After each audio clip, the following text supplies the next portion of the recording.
Queridos hermanos y hermanas, que el Señor les bendiga. Qué bendición poder saludarlos en este día domingo con el que iniciamos la 18ª semana del tiempo ordinario. Un domingo en las que las lecturas de la liturgia nos advertirán sobre un gran problema en el corazón del hombre, la codicia, y nos advertirán para que no caigamos en ella, sino que podamos superarla. Vamos a ir a las lecturas del día de hoy. La primera lectura está tomada del libro del Eclesiastés en el capítulo 1, versículo 2, y luego del capítulo 2, versículos del 21 al 23. El autor del libro del Eclesiastés vivió hacia el año 200 antes de Cristo. Se le conoce con el nombre de Coelet. Jabal en hebreo significa el que reúne la asamblea, el que convoca a la asamblea. Coelet es un maestro, es alguien que comparte su sabiduría y alrededor de él se reúne una asamblea, se reúne una comunidad. Este nombre, Coelet, Jabal, ha llegado a nosotros en su traducción al griego, Eclesiastés. La palabra eclesiastés se deriva de eclesía. Eclesía significa asamblea, reunión. Nosotros la traducimos como iglesia. El eclesiastés entonces vendría a ser el que convoca, el que reúne a la asamblea. Algunos hacen una pobre traducción diciendo que eclesiastés se traduce como el predicador. En realidad, Eclesiastés es un maestro alrededor del cual se reúne una comunidad y él va desgranando su sabiduría. Coelet ha inventado refranes, proverbios o incluso los ha reformulado los que ya existían, poniéndole su toque de observación y de contemplación de las realidades de esta vida. Es un hombre que busca el sentido de la vida y que observa las batallas, los apegos, las luchas, las victorias, las celebraciones, lo que agrada al hombre, y al final él llega a una conclusión. Todo es vanidad. Jabel, que en hebreo significa atrapar vientos, ilusiones, alguien que no logra nada al final. Por eso su famosa frase, que nos la encontramos hoy en la primera lectura: vanidad, todo es vanidad. Les invito entonces a que meditemos la primera lectura del día de hoy. Eclesiastés capítulo 1, versículo 2, capítulo 2, versículos del 21 al 23. Capítulo 1.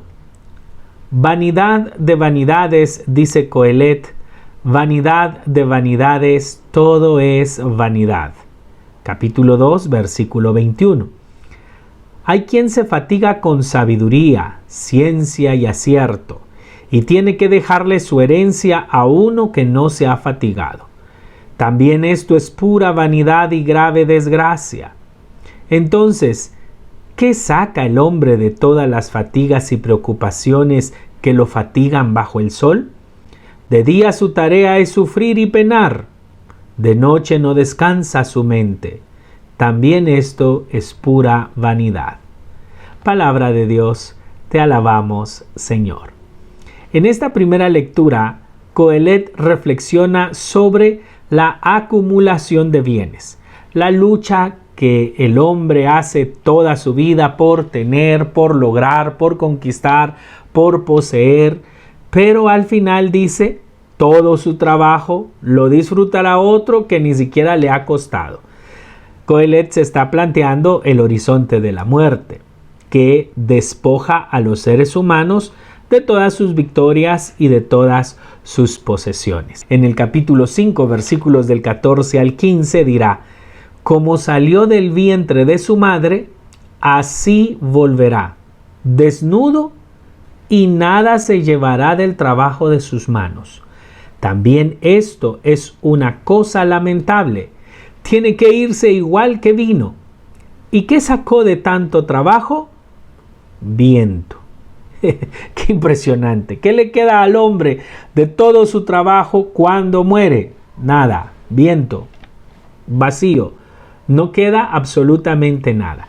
El hombre busca el placer más refinado, ansía la riqueza, aspira al reconocimiento social, a la fama, al poder, intenta perpetuarse a través de sus obras, de sus conquistas, de sus empresas o a través de sus hijos. El hombre lucha, hay quienes hasta matan con tal de conseguir el poder.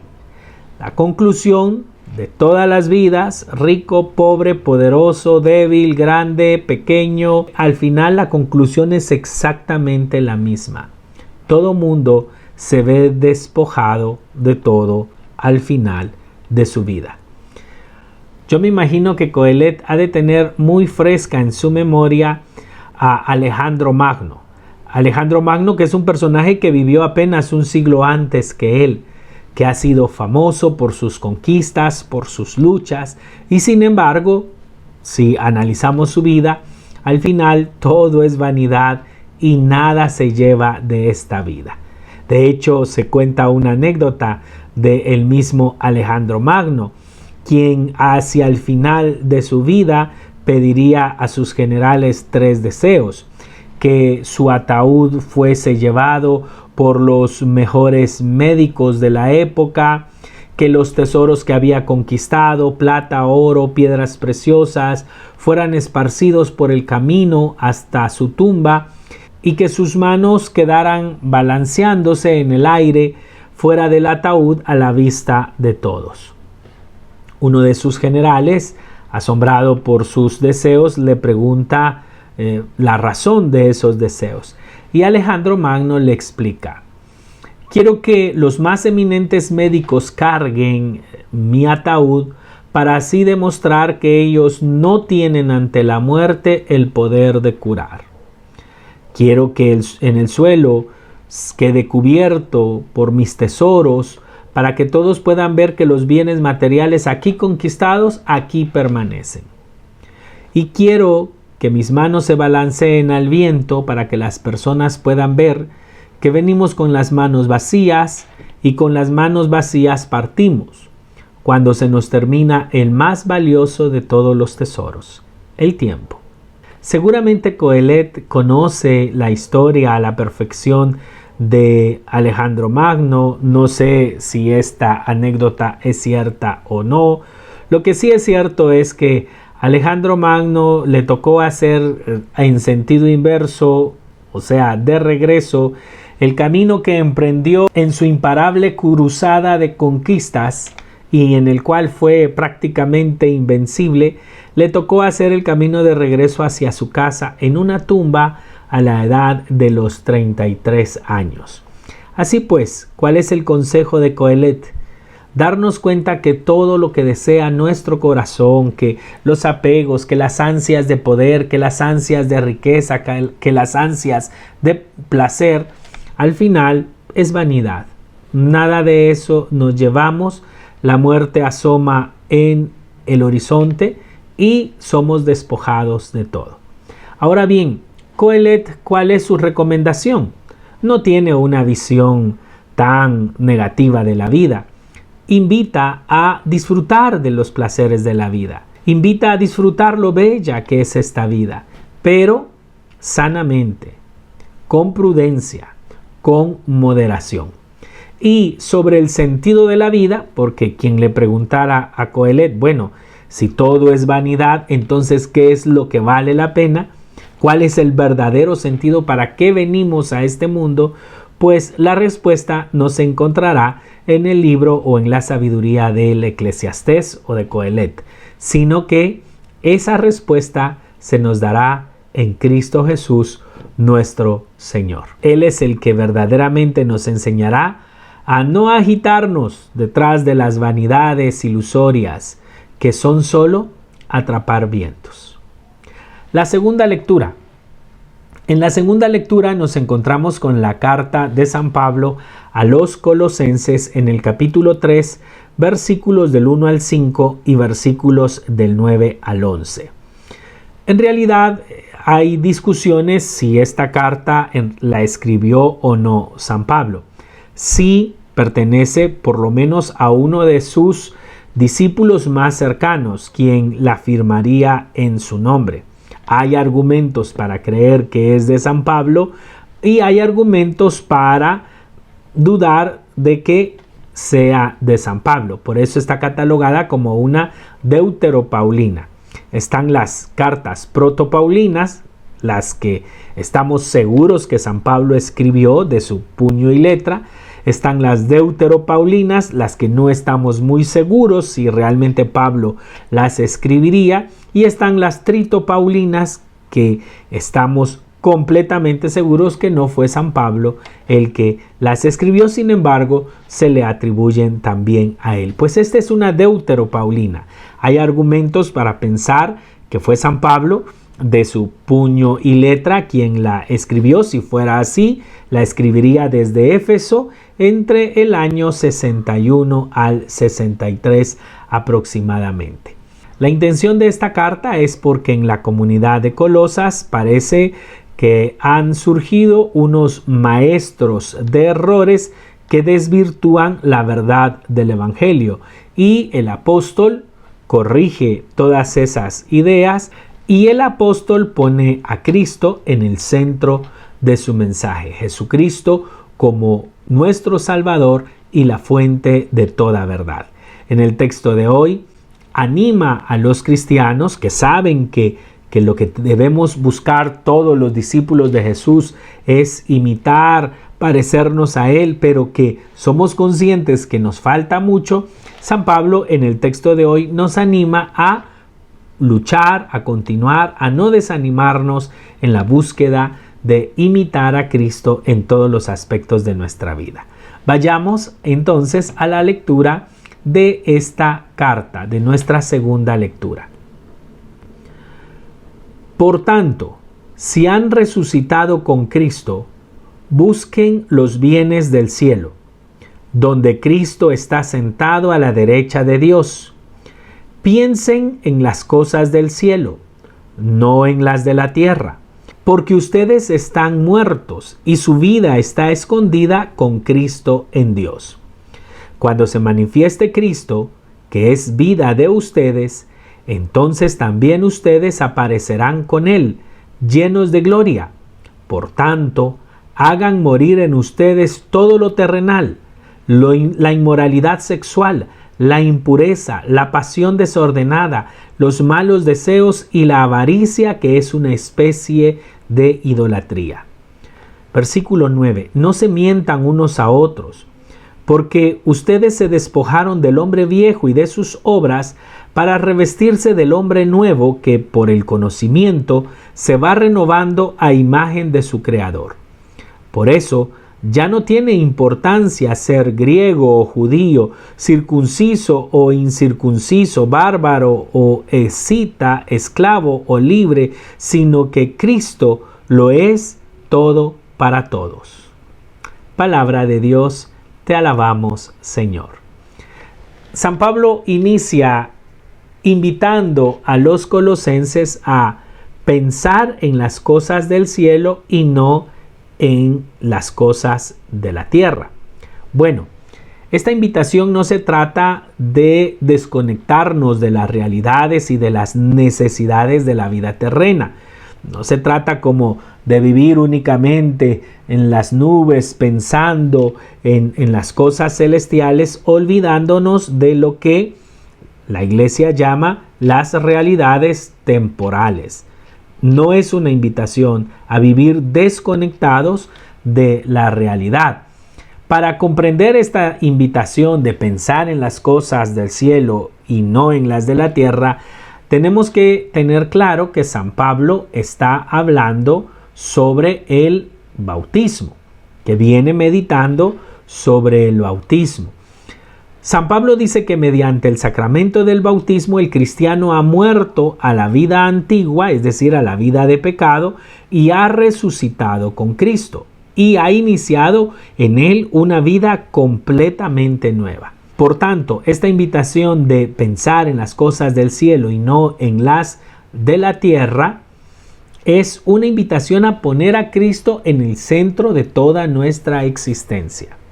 Las cosas de la tierra son valiosas, pero debemos darles el justo valor, colocar las cosas y darles el valor que tienen. Y eso solo lo podemos lograr si sabemos que el tesoro escondido, que la perla de gran precio, que lo que realmente nos va a dar plenitud de vida es nuestra relación con Cristo, el conocimiento de Jesús.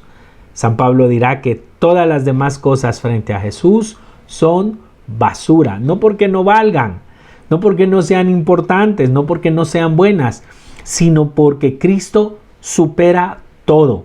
Como dirán nuestros obispos en el documento de Aparecida, conocer a Jesucristo es lo mejor que nos ha pasado en la vida, y darlo a conocer es nuestra mayor alegría. Así pues, esta es la invitación que hace San Pablo, a colocar las cosas en su lugar.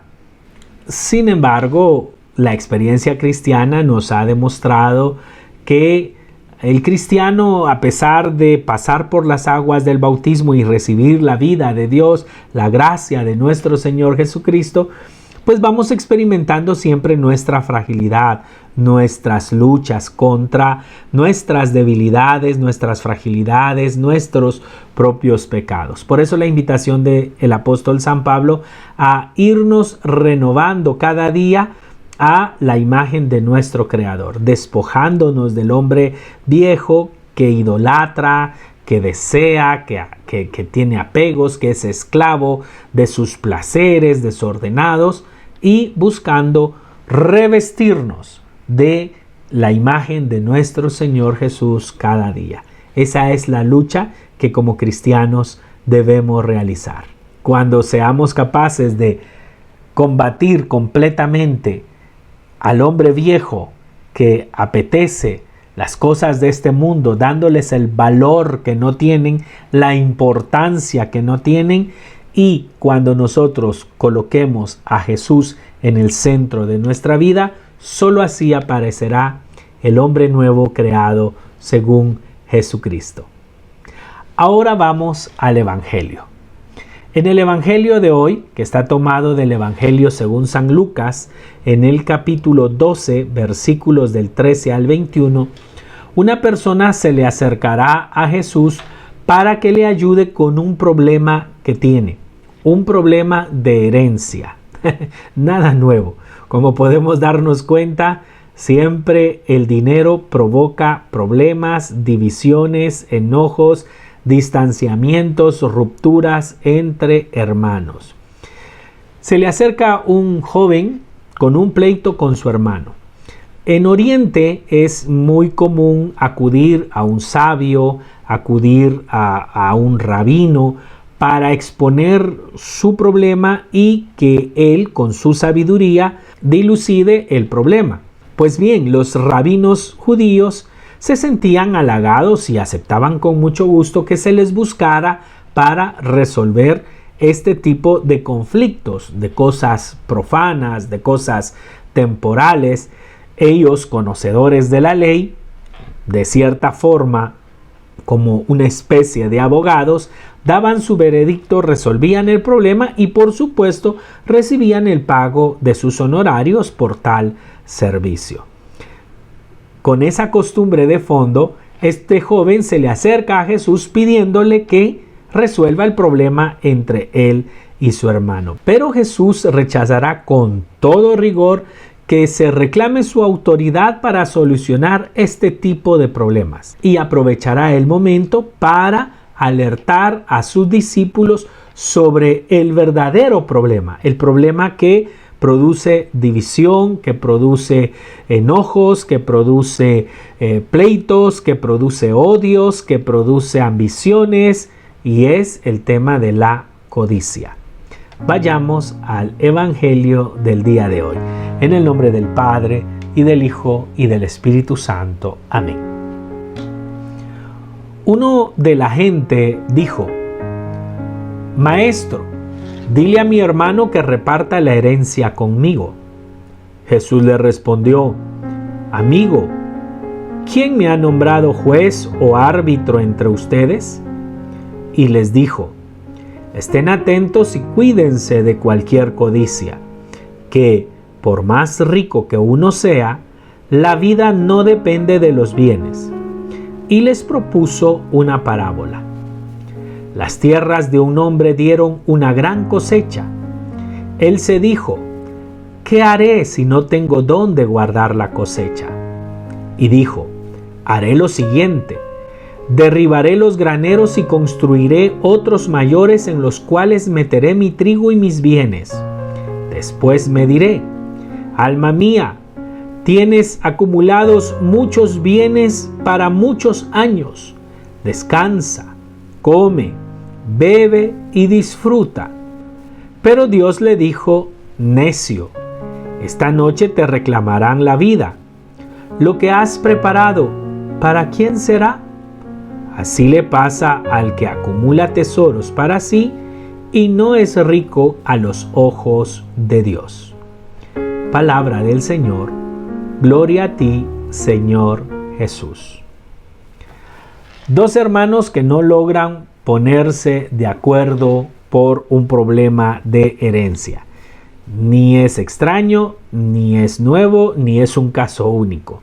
Esto ha pasado, esto está pasando y seguramente seguirá sucediendo en la vida de muchas personas. Hermanos que entran en conflicto, que se dejan de hablar, que llegan al odio, y habrá quienes inclusive lleguen hasta la muerte, el asesinato, con tal de quedarse con una herencia. Cuando el dinero entra en juego, hasta los mismos cristianos pierden la cabeza. Se pasan por alto los valores, los sentimientos más sagrados. Se nos olvidan sentimientos de bondad, se nos pasan por alto los sentimientos de fraternidad, los deseos de paz. Todo eso se va por un lado cuando entra en juego el tema del dinero. A algunos se les olvida hasta el amor cuando les tocan el tema del dinero. La respuesta de Jesús: amigo, ¿quién me ha nombrado juez o árbitro entre ustedes? Esta es la única vez en la Biblia que se le adjudica a Jesús o se le aplica a Jesús la palabra meristén, que en griego significa repartidor o el que divide. El tema pasa porque en la Biblia el que divide, el que ha venido a dividir, es el maligno. El Espíritu de Dios, el Espíritu Santo, lo propio de Él es la comunión, es la unión. La manifestación primera del Espíritu Santo es que hombres y mujeres que hablan diferentes idiomas se entiendan, crea comunidad. El Espíritu de Dios entonces es un espíritu de unidad. El espíritu del enemigo, del diablo, de hecho, diablo significa el que se atraviesa en el camino para dividir, diabolo, pues es precisamente esa la característica de dividir. A Jesús se le pide que divida y Él no quiere la división. A Jesús se le pide que reparta y a Él no le gusta la división. Él quiere la unidad, Él quiere la solidaridad, Él quiere el compartir, Él quiere la compasión, Él desea la fraternidad. Por eso Jesús no soluciona el tema ese de la herencia, sino que se va a la raíz del problema, lo que está provocando ese problema de herencia entre hermanos, que es la codicia. Por la codicia, una de las partes quiere cometer injusticia y la otra parte corre el riesgo de sufrirla. Por eso Jesús empieza advirtiendo: estén atentos y cuídense de cualquier codicia, que por más rico que uno sea, la vida no depende de los bienes.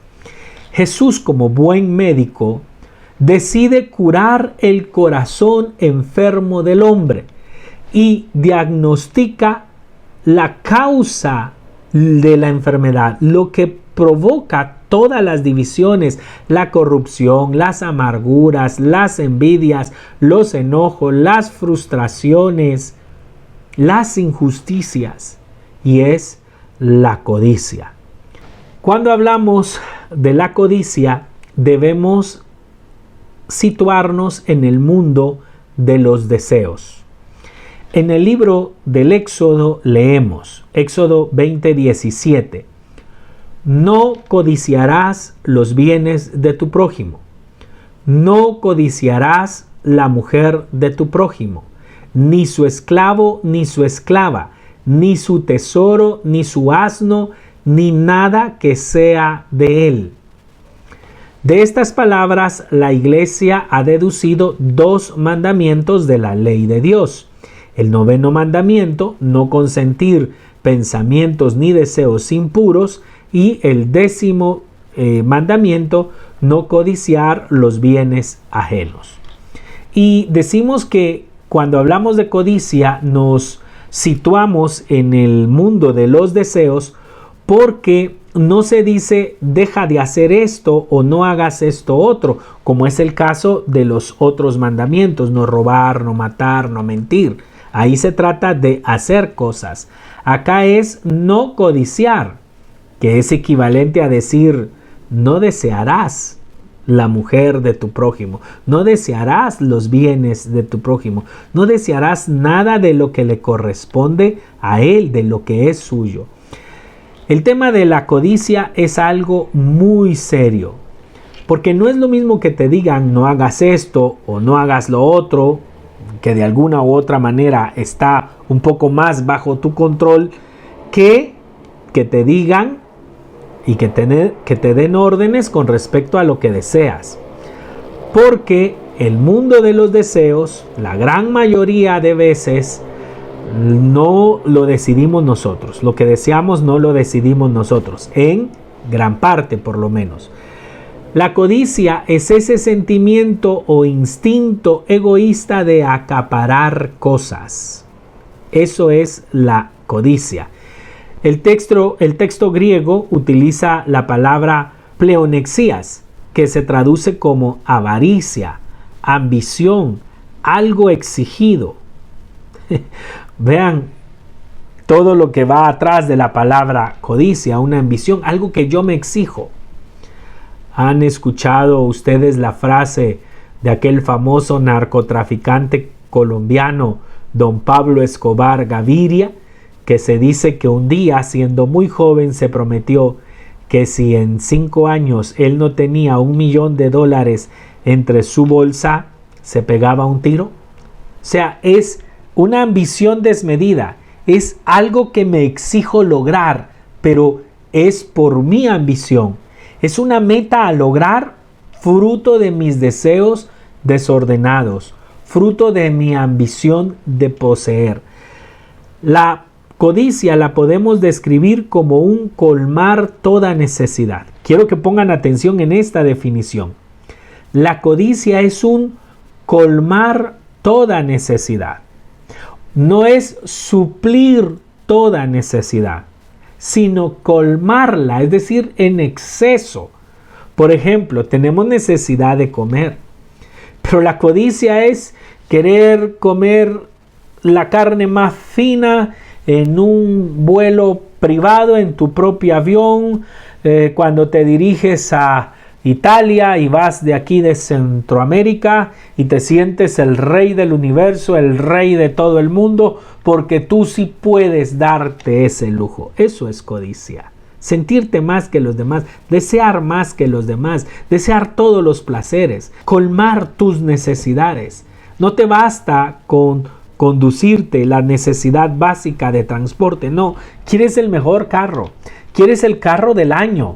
No puedes vivir ahí. Yo he escuchado gente que dice, yo tengo que cambiar carro año con año, ya me acostumbré, es que el olor a nuevo del vehículo, ese es incomparable, eso a mí me hace falta. Cuando va perdiendo ese olor, el carro ya no me gusta. Eso es codicia. Al final de todo, eso es codicia. La codicia entonces la describimos como un colmar una necesidad. El Papa Francisco nos habla sobre la codicia y sus efectos. En el numeral 2 de la Evangelii Gaudium, la alegría del Evangelio, El Papa nos advierte sobre la codicia. Nos dice: el gran riesgo del mundo actual, con su múltiple y abrumadora oferta de consumo, es una tristeza individualista que brota del corazón cómodo y avaro, de la búsqueda enfermiza de placeres superficiales, de la conciencia aislada. O sea, el Papa nos dice que este mundo, con su consumismo desmedido, con presentarnos un estilo de vida que para ser pleno necesita viajes, casas, dinero, popularidad, ser famoso, ser poderoso, que nos dice que tenemos derecho a todo eso. No sé de dónde creemos que tenemos derecho al placer. Sin embargo, mucha gente dice: es que yo tengo derecho a prosperar, yo tengo derecho a disfrutar, yo tengo derecho a gozar todo lo que yo he trabajado. Ese deseo desmesurado de acumular bienes sobre bienes para asegurar la vida, eso es a lo que le llamamos codicia.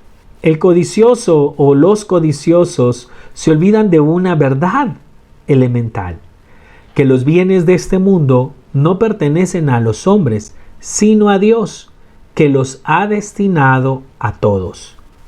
Dios ha dado los bienes de la naturaleza de la tierra para todos.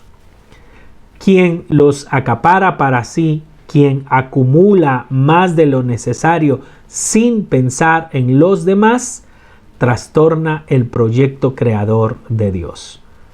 Y esas son las consecuencias que vemos en países como los nuestros, sobre todo los centroamericanos, en donde la corrupción es desmedida, donde muchos empresarios manipulan leyes, ponen gobiernos con un único propósito: el de asegurarse, el de garantizarse para su familia, para sus herederos, su único bienestar material, aunque eso empobrezca y limite al resto de la población. En Guatemala estamos siendo testigos de una clase política ambiciosa, de narcotraficantes queriendo aspirar al gobierno, con un solo propósito: llenarse, saturarse de bienes, disfrutar placeres, alcanzar todo lo que su corazón desee, y es un corazón insaciable, a costa de pueblos y de personas pobres, cometiendo injusticias, rompiendo estructuras de justicia, manipulando las leyes, corrompiendo autoridades, corrompiendo a aquellos que deberían de velar por el bien, por la justicia, por la equidad, por la igualdad de todos los guatemaltecos. Por eso vuelvo a repetir que los que acaparan para sí, para los suyos, para su bien únicamente, y acumulan más de lo necesario sin pensar en los demás, trastornan el proyecto del Creador. El codicioso transforma los bienes de Dios, los dones de Dios, los regalos de Dios, las gracias de Dios en ídolos. En el Evangelio de hoy, Jesús no rechaza los bienes materiales, las bendiciones de Dios, sino que rechaza precisamente la codicia y nos alerta sobre ella. Estén atentos, cuídense de cualquier codicia, que por más rico que uno sea, la vida no depende de los bienes. La vida es más importante que los bienes. El valor de una persona no está en la marca de ropa que usa, o en la capacidad de viajar que tiene, o en que él sí se puede comer y vestir como desea. El éxito de una persona no está en las cosas que logra, en las victorias que alcanza, en las metas que supera, sino en la vida que lleva. Conozco, y estoy seguro que ustedes también conocen, a muchas personas que para el mundo serían exitosos porque tienen cualquier cantidad de bienes, porque tienen un poderío inmenso, porque tienen una influencia en la sociedad, porque tienen muchas cosas, pero no son felices, pero viven una vida de desgracia, viven una vida de soledad, Y las personas que aman, ellos ven cómo su codicia también ha destruido su relación con ellos. Viven sin amor, viven rodeados únicamente de personas interesadas por codiciosos igual que ellos, viendo únicamente su conveniencia en esa relación de amistad. Ni siquiera pueden encontrar amigos sinceros. Lo único que encuentran son codiciosos igual que ellos, que se dicen sus amigos, que los invitan, que comparten con ellos momentos, pero que en el fondo hay un solo objetivo: ver qué le puedo sacar, ver de qué manera esta relación me conviene para mis propios beneficios.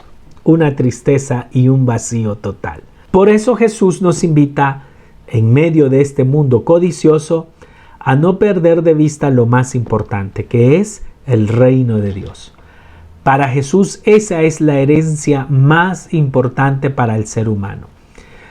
Si te vas de esta vida con grandes victorias en todas las áreas materiales de tu vida, pero pierdes el reino de Dios, Jesús utilizará un adjetivo. Simplemente serás un necio.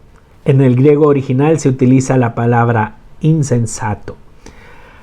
Para explicar esta enseñanza, Jesús utiliza la parábola. Las tierras de un hombre dieron una gran cosecha. Él se dijo: ¿qué haré si no tengo dónde guardar toda la cosecha? Y dijo: haré lo siguiente: derribaré graneros y construiré otros mayores en los cuales meteré mi trigo y mis bienes. Después me diré: alma mía, tienes acumulados muchos bienes para muchos años. Descansa, come, bebe y disfruta. Pero Dios le dijo: necio, esta noche te reclamarán la vida. Lo que has preparado, ¿para quién será? Así le pasa al que acumula tesoros para sí y no es rico a los ojos de Dios. A primera vista, estoy seguro que no vemos actitudes malas en el agricultor que nos cuenta esta parábola. Fíjense bien. En primer lugar, las tierras de nuestro agricultor dieron una gran cosecha. Eso es una gran bendición. Su prosperidad no se debe a la corrupción, no se dice que él engañó, no se dice que él corrompió a las autoridades del pueblo, no se dice que él engañó, no se dice que él robó, no se dice que lo que sembraba era marihuana para hacerse millonario, él no es un narcotraficante. Estamos hablando de un hombre que su prosperidad se debe a el trabajo en su trabajo agrícola. Y los agricultores saben que la expresión esa de me gano el pan con el sudor de mi frente hace referencia a su trabajo. Un trabajo duro y honesto y bueno. Y que en nuestra parábola Dios lo bendijo. Así pues, la parábola supone un hombre bueno y trabajador, honesto. En segundo lugar, es previsor. No piensa en derrochar, no dice, me voy a gastar lo que tengo. No. No piensa en pecar, no piensa en desperdiciar. Piensa en guardar, piensa en gestionar, en administrar adecuadamente toda esa ganancia de más que tiene. Él piensa que es hora de guardar y de disfrutar el trabajo de una manera decente, no de una manera desordenada. Desarrolla toda una estrategia para gestionar y administrar adecuadamente ese sobrante, construir graneros más adecuados, más grandes para conservar la calidad del trigo y entonces él poder administrar cómo lo va a ir gastando. Pero ha llegado también el momento de disfrutarlo y por eso en tercer lugar piensa en el retiro oportuno para disfrutar de su trabajo, para no venir a esta vida solo a trabajar, sino también a disfrutar del trabajo.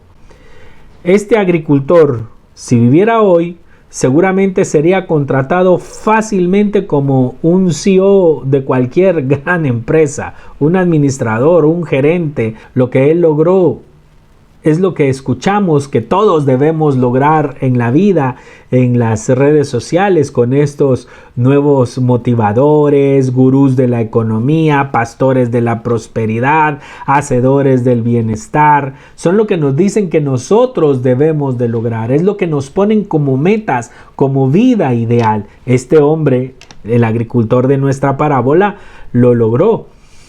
Y entonces cabe preguntarnos, ¿y entonces cuál es el problema?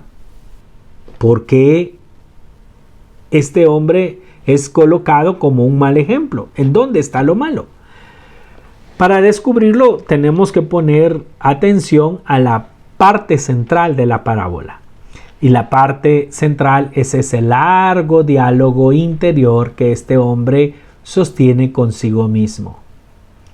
Él se dijo: Kai dialegiseto en eauto.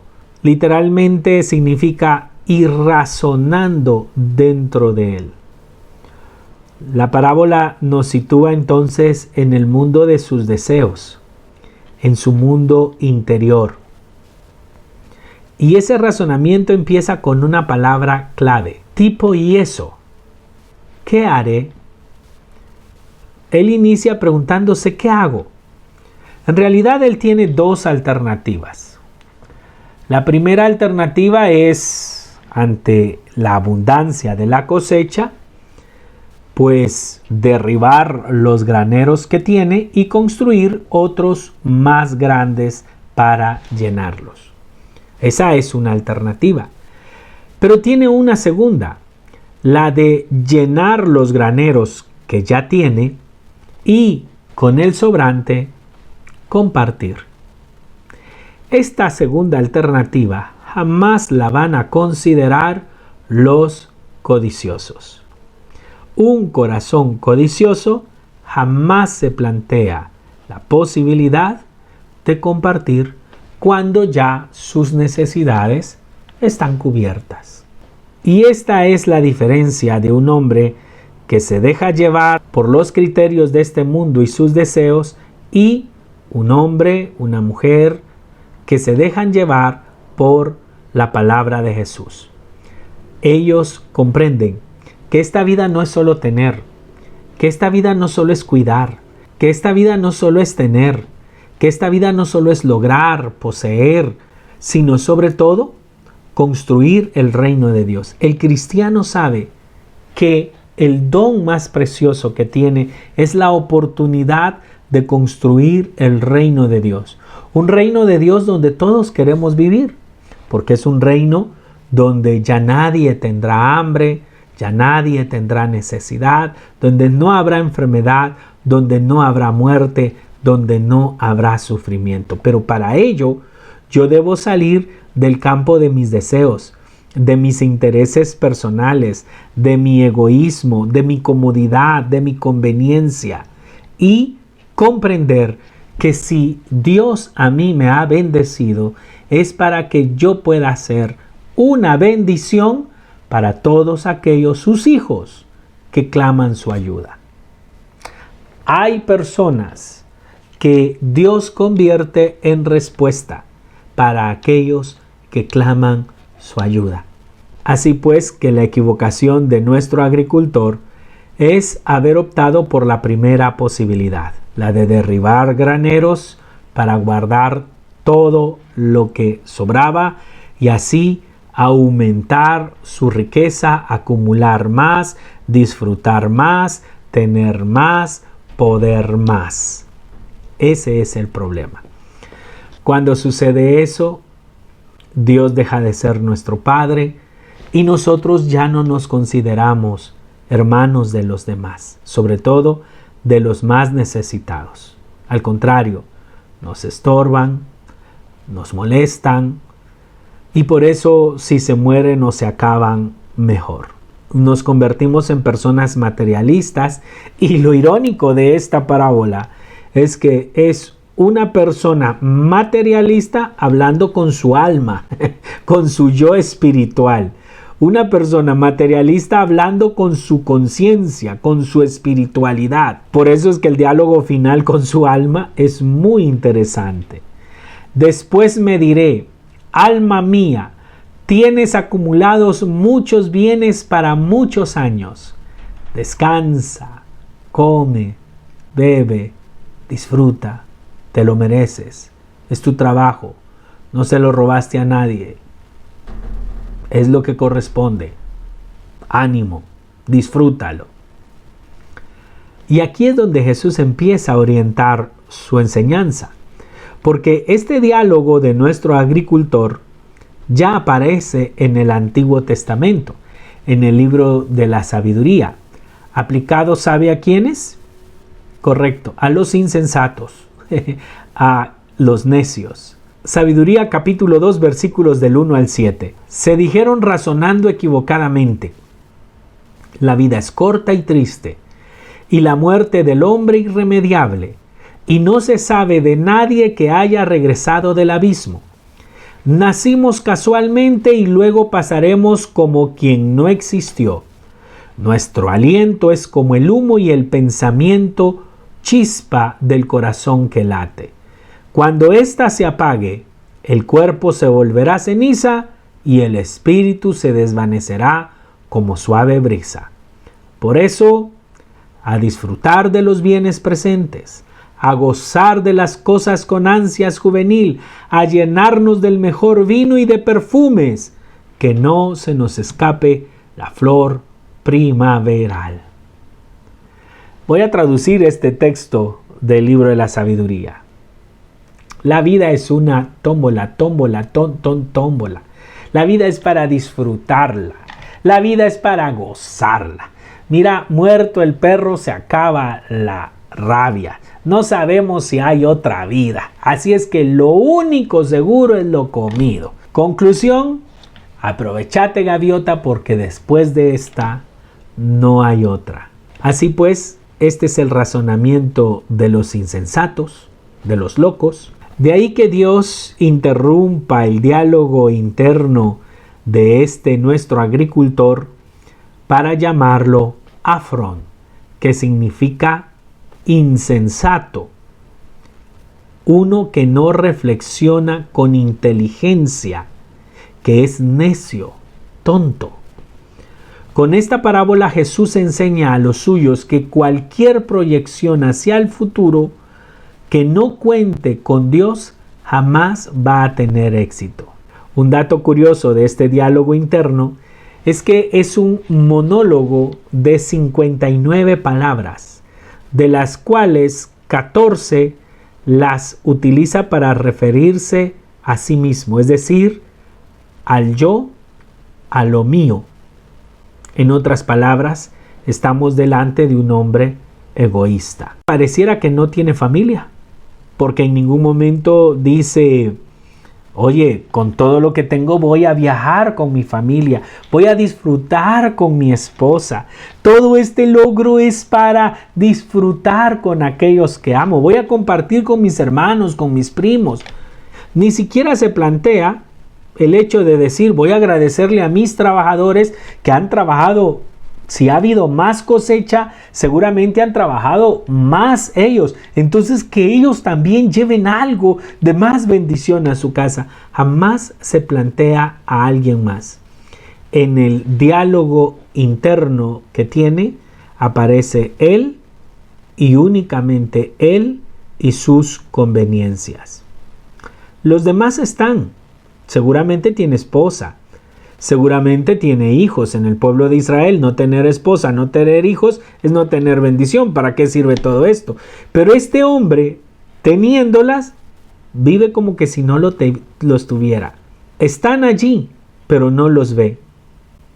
No tiene tiempo para ninguno, ni piensa en ellos, ni tiene nada que decirles. Carece de sentimientos. El Papa Francisco, que ya nos habló de este mundo materialista con su oferta de consumo, nos alerta sobre las consecuencias de caer en la trampa de convertirnos en personas con intereses puramente materiales.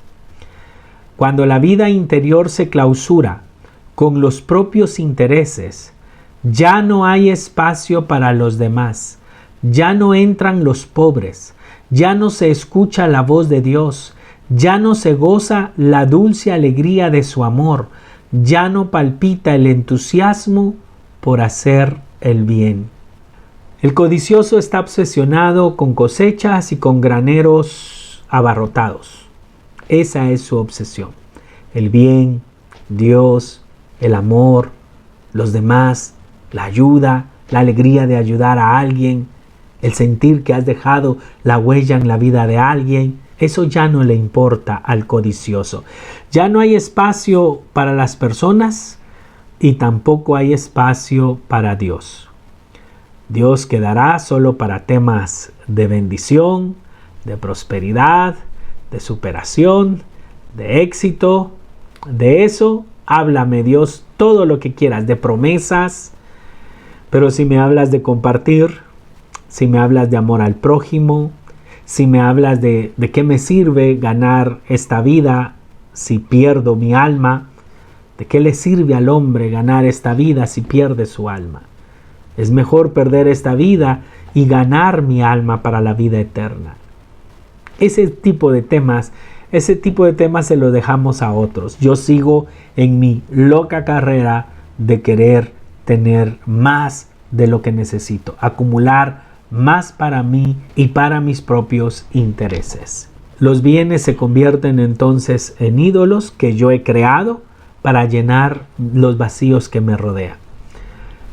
El codicioso se deshumaniza, ha dejado de ser un hombre para convertirse en una cosa, en una máquina de producción que calcula y registra ganancias, es digno de compasión, es un pobre hombre, un desgraciado, un loco, como dice Jesús. Algo se ha roto dentro de él, perdiendo el equilibrio interior, la orientación y el sentido de su vida. Esta realidad es donde Dios interviene con misericordia. Versículo 20. Pero le dijo: necio, esta noche te reclamarán la vida. Lo que has preparado, ¿para quién será? Interesante. Aquella misma noche le piden cuentas de su vida. Mucho cuidado con adjudicarle a Dios algún tipo de venganza. Se va a vengar de él y por eso le pide su alma. No. De ninguna manera Dios actúa de forma cruel o vengativa. Recuerden que estamos en el ámbito literario de una parábola. Así es que no es Dios quien hace morir a este hombre.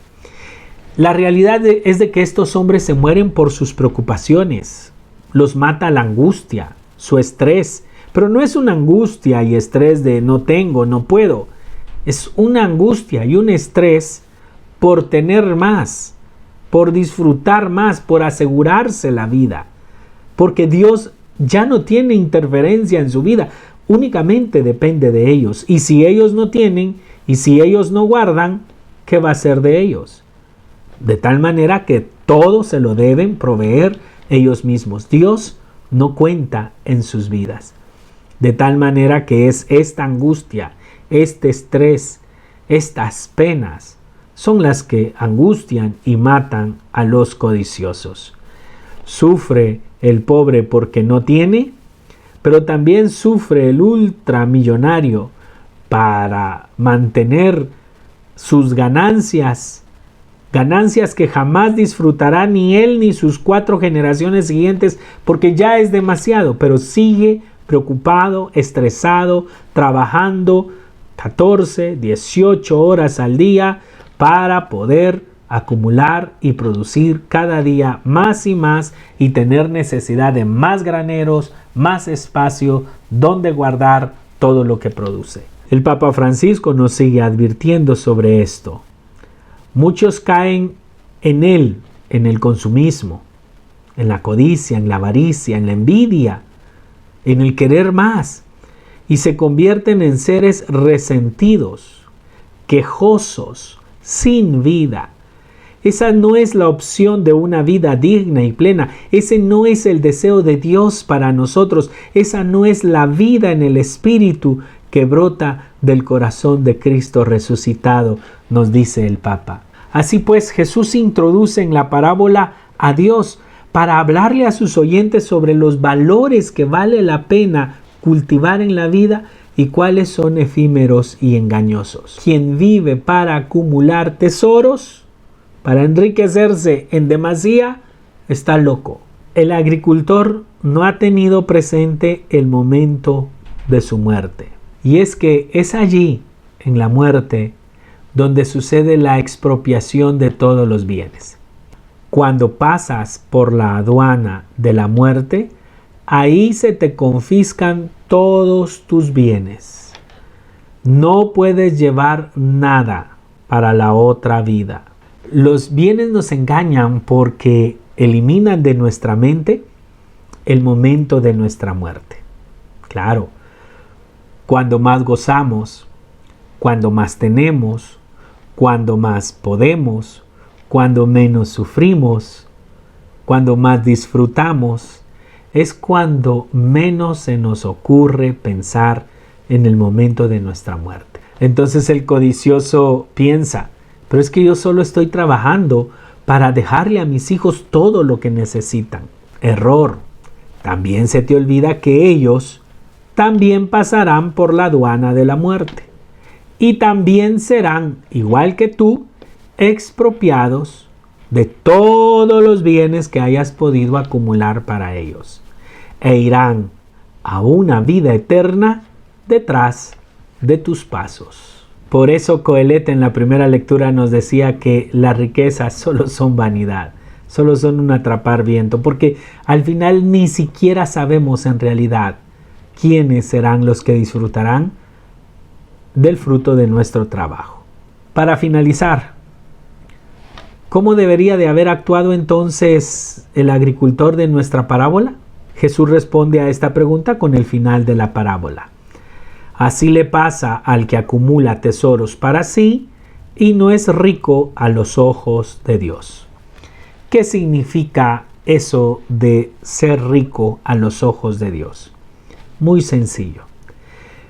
Que debió aprovechar la bendición de Dios, que le dio una abundante cosecha, para poderla compartir con sus hermanos. Es decir, cuando nosotros tenemos una bendición, es porque Dios nos ha dado la oportunidad de ser una bendición para alguien que lo necesita. Así la muerte no nos encuentra con las manos vacías, sino llenas de obras de amor. Son esas obras de amor las que nos hacen ricos a los ojos de Dios. Cuando pasas por la aduana de la muerte, te expropian todo. No puedes pasar nada de esta vida a la otra. Únicamente puedes llevarte el amor que ofreciste, la bendición que fuiste, la ayuda que brindaste. Esa es la única que pasa con nosotros y que de hecho es lo que necesitaremos para entrar en el reino de Dios. Así pues, el amor que hemos demostrado al prójimo necesitado, esa es nuestra gran riqueza delante de los ojos de Dios. Escuché una anécdota que me impresionó.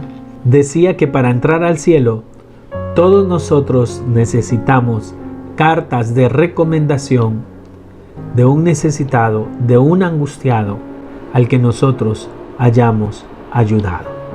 Así pues, el reino de Dios, la nueva vida en Cristo, no solo comporta una transformación en nuestra manera de ser, en nuestras actitudes, en la manera de responder, sino que en realidad la nueva vida en Cristo comporta una remodelación interior de nuestro mundo interior, de las cosas que deseamos. Cuidado con la codicia. Que tengan un bendecido domingo. El Señor los bendiga abundantemente.